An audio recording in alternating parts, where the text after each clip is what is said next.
جی پھر اگلی آیت پوری ملانی ہو، ثنا پڑھ لیں، روک روک کے پڑھ لیں تو زیادہ بہتر۔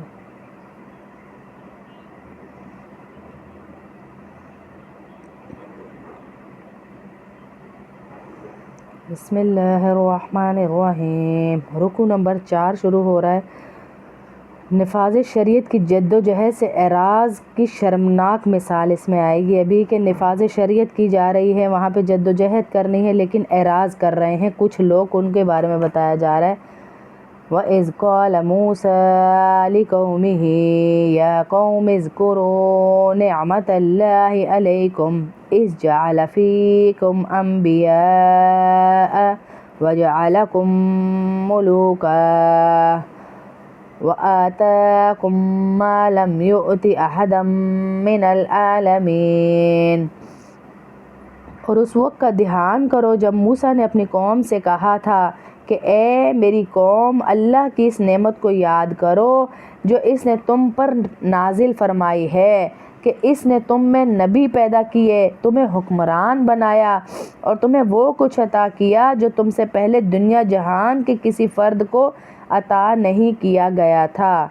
یا قوم ادخلوا الارض المقدسۃ التی كتب الله لكم ولا ترتدوا على أدباركم فتنقلبوا خاسرين۔ اے میری قوم، اب یہاں حکم دیا جا رہا ہے ان کو اللہ کی طرف سے، اور موسیٰ علیہ السلام ان کو بتا رہے ہیں اے میری قوم، اس مقدس سرزمین میں داخل ہو جاؤ جو اللہ نے تمہارے واسطے لکھ دی ہے، یعنی مقدس سرزمین یہاں پہ فلسطین کو کہا جا رہا ہے، اور اپنی پشت کے بل پیچھے نہ لوٹو ورنہ پلٹ کر نامراد ہو جاؤ گے۔ فتن قلیبو، اگر پیچھے کی طرف لوٹو گے یعنی مڑ کے دیکھو گے تو خاسرین، نامراد ہو جاؤ گے۔ اللہ پاک یہاں کہہ رہے ہیں کہ ان کو پھر مقدس سرزمین سے مراد شام اور فلسطین کا علاقہ ہے، چونکہ اللہ تعالیٰ نے اس علاقے کو انبیاء کرام کو مبعوث کرنے کے لیے منتخب فرمایا تھا، اس لیے اس کو مقدس کہا گیا۔ اور یہ جو واقعہ چھوٹا سا میں بتا دیتی ہوں کس طرف اشارہ اللہ پاک کہہ رہے ہیں کہ اللہ رب العزت نے کہا جب اللہ تعالیٰ کے حکم فرعون اور اس کا لشکر غرق ہو گیا اور اللہ تعالیٰ اس کی طرف حکم ہوا کہ اب وہ فلسطین میں جا کر آباد ہو جائیں، پوری قوم کو کہا جا رہا ہے موسیٰ سمیت کہ چلے جاؤ وہاں۔ اس وقت فلسطین پر ایک کافر قوم کا قبضہ تھا جو عمالقہ کہلاتے تھے اور بڑے مضبوط لوگ تھے، بڑے یعنی قوم عاد سے ان کا تعلق تھا لیکن بڑے مضبوط لوگ تھے، اور اس میں ایسے اونچے اونچے چوڑے چوڑے لوگ تھے۔ تو کچھ لوگوں نے اس میں سے کہا، مگر ساتھ ہی اللہ تعالیٰ کی طرف سے یہ وعدہ بھی کر لیا گیا کہ جہاد کے نتیجے میں تمہیں فتح نصیب ہوگی کیونکہ یہ سرزمین تمہارے مقدر میں لکھ دی گئی ہے۔ حضرت موسیٰ علیہ السلام اس حکم کی تعمیل میں فلسطین کی طرف روانہ ہوئے۔ جب فلسطین کے قریب پہنچے تو بنی اسرائیل کو پتہ چلا کہ عمالقہ تو بڑے طاقتور لوگ ہیں، یعنی وہی لوگ ہیں، دراصل یہ لوگ قوم عاد کی نسل سے تھے جو پہاڑوں میں ہی گھر بنا لیتے تھے، ان کو کسی اوزار کی ضرورت ہی نہیں ہوتی تھی، یہ تو بڑے طاقتور ڈیل ڈول کے مالک ہیں اور بڑے طاقت والے۔ بنی اسرائیل ان کے ڈیل ڈول سے ڈر گئے اور یہ نہ سوچا کہ اللہ تعالیٰ کی قدرت بہت بڑی ہے اور فتح کا وعدہ بھی اللہ نے کر رکھا تھا۔ پھر آگے بتا رہے ہیں کہ قال رجلان من الذین یخافون، ان میں سے دو لوگ بولے، رجلان، رجل ایک کو کہتے ہیں، رجلان دو لوگ بولے، من الذین یخافون انعم اللہ علیہم ادخلوا علیہم الباب۔ پچھلی آیت ہم نے مکمل کی تھی، ایک یہ چھوٹ گئی ہے؟ ہاں جی، ایک آیت رہے۔ قالوا یا موسیٰ ان فیہا قوما،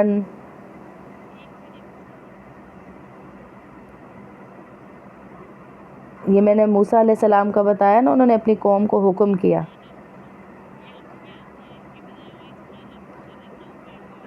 ہاں جی، اس سے اگلی آیت بھی پڑھ لی، اب اس سے اگلی آیت پڑھ رہے ہیں ہم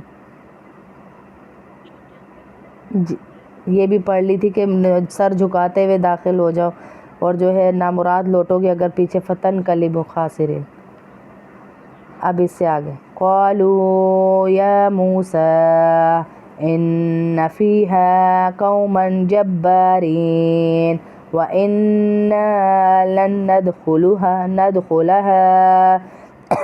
حتى يخرجوا منها فإن يخرجوا منها فإنا داخلون۔ اس میں سے کچھ لوگ بولے اے موسیٰ اس ملک میں تو بڑے بڑے طاقتور لوگ رہتے ہیں جو میں نے ابھی بتایا، تو ہم کیسے ان سے لڑیں گے؟ ہم تو وہاں سے بالکل نہیں لڑ سکتے، اور جب تک وہ لوگ وہاں سے نکل نہ جائیں ہم ہرگز وہاں نہیں جائیں گے۔ کھلا انکار کر دیا انہوں نے۔ ہاں اگر وہ وہاں سے نکل جائیں تو بے شک ہم اس میں داخل ہو جائیں گے، یعنی فلسطین اور ادھر کی طرف چلے جائیں گے جہاں تمہارا اللہ حکم دے رہا ہے۔ پھر اس میں سے یہ جب ساری بات چیت ہو رہی تھی تو دو لوگ بولے قال رجلان من الذین یخافون انعم اللہ علیہم ادخلوا علیہم الباب فإذا دخلتموه فإنکم غالبون وعلی اللہ فتوکلوا ان کنتم مؤمنین۔ جو لوگ خدا کا خوف رکھتے تھے ان میں سے دو مرد جن کو اللہ نے اپنے فضل سے نوازا تھا وہ بول اٹھے تم ان پر چڑھائی کر کے شہر کے دروازے میں گھس جاؤ، جب گھس جاؤ گے تو تم غالب ہی رہو گے اور اپنا بھروسہ صرف اللہ پہ رکھو۔ یعنی وہ بتانا چاہ رہے ہیں کہ جب موسیٰ علیہ السلام کہہ رہے ہیں تو اللہ نے فتح کا وعدہ کر لیا ہے، ڈرو نہیں، اندر چلو۔ اگر تم واقعی ہی صاحب ایمان ہو، ان کنتم مؤمنین، اگر تم واقعی ہی صاحب ایمان ہو تو اس بات پہ یقین رکھتے ہوئے نکلو، آگے کی طرف بڑھو جہاں اللہ نے کہا گیا ہے۔ ان دو صاحبان کے نام بھی بتائے گئے، حضرت یوشع اور حضرت کالب علیہ السلام ان کے نام تھے، یوشع اور کالب، اور جو ہر مرحلے پر موسیٰ علیہ السلام کے وفادار رہے۔ بعد میں اللہ تعالیٰ نے ان کو نبوت سے بھی سرفراز کیا۔ انہوں نے اپنی قوم سے کہا کہ تم اللہ پہ بھروسہ کر کے آگے بڑھو۔ یہ دو شخص جن کے نام بھی بتا دیے گئے، یوشع اور کالب علیہ السلام۔ قالوا یا موسیٰ انا لن ندخلها ابدا ما داموا فيها فاذهب انت وربك فقاتلا انها هنا قاعدون۔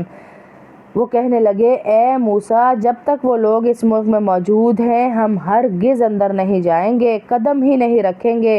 اگر ان سے لڑنا ہے تو بس تم اور تمہارا رب ہی چلے جاؤ۔ انہوں نے انکار کر دیا، حالانکہ کھلی نشانیاں، انعامات، سارے کچھ اللہ کا دیکھ چکے ہیں، من و سلوہ دیکھ چکے ہیں، سزائیں دیکھ چکے ہیں، فرعون کو غرق ہوتے ہوئے دیکھ چکے ہیں۔ پھر بھی دیکھ لے جنہوں نے ایمان نہیں لانا تھا، جو اللہ کے حکموں کو نہیں مانتے تھے، اور ان سے لڑو، ہم تو یہیں بیٹھے ہیں، منع کر دیا۔ انا ہاہنا قاعدون، ہم یہیں بیٹھے ہیں۔ قال رب انی لا املک الا نفسی واخی فافرق بیننا وبین القوم الفاسقین۔ اب کیا کہہ رہے ہیں موسیٰ علیہ السلام؟ کہہ رہے ہیں اے میرے پروردگار، سوائے میری اپنی جان کے اور میرے بھائی کے کوئی میرے قابو میں نہیں۔ اب آپ ہمارے اور ان نافرمانوں کے درمیان کوئی فیصلہ کر دیجئے، الگ الگ فیصلہ کر دیجئے۔ قال فإنها محرمة عليهم 40 سنة یتیہون فی الارض فلا تأس علی القوم الفاسقین۔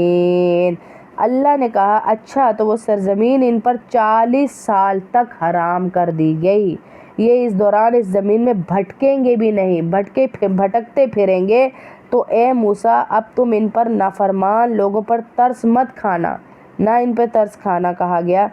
کون سی زمین کا کہا جا رہا ہے یہاں؟ بنی اسرائیل کی اس نافرمانی کے نتیجے میں اللہ تعالیٰ نے ان کو سزا دی کہ 40 سال تک فلسطین میں ان کا داخلہ ہی بند کر دیا گیا۔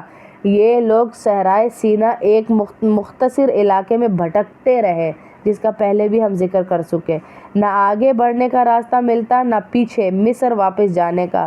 حضرت موسیٰ، حضرت ہارون، حضرت یوشع اور حضرت کالب علیہ السلام بھی ان لوگوں کے ساتھ تھے، اور انہی کی برکت اور دعاؤں سے اللہ تعالیٰ کی بہت سی نعمتیں ان پر نازل ہوئیں جن کا ذکر پیچھے ہو چکا ہے۔